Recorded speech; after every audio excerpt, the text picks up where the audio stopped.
ભારે મેઘખાગા જેવી સ્થિતિ જોવા મળી। જિલ્લાના તમામ વિસ્તારોમાં જળબંબાકારની સ્થિતિ સર્જાઈ છે।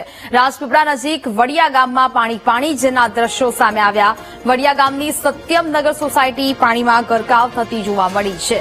વડિયાથી કરાઠા જતો રસ્તામાં પાણી ભરાતા વાહન વ્યવહાર પણ બંધ કરી દેવામાં આવ્યો છે। લોકોના ઘરોમાં પાણી ઘૂસી ગયા છે તેવી નોબત છે તે અહીંયા જોવા મળી રહી છે।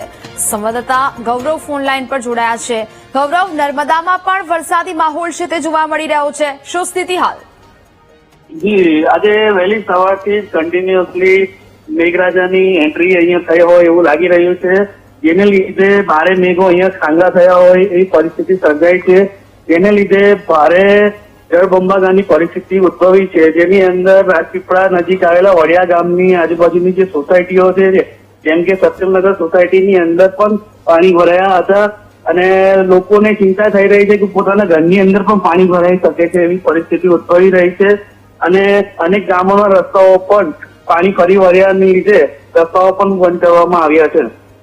બિલકુલ ગૌરવ, જાણકારી બદલ આપનો આભાર। તો જ પ્રકારે વડિયાથી કરાઠા જતો રસ્તો પણ બંધ કરી દેવામાં આવ્યો છે અને જેને કારણે લોકોને મુશ્કેલીનો સામનો કરવો પડી રહ્યો છે। અહીંયા આ પ્રકારની પરિસ્થિતિ જોવા મળી રહી છે। લોકોના ઘરોમાં પણ પાણી ઘૂસી ગયા છે અને આ પરિસ્થિતિ નર્મદા જિલ્લામાં જોવા મળી છે।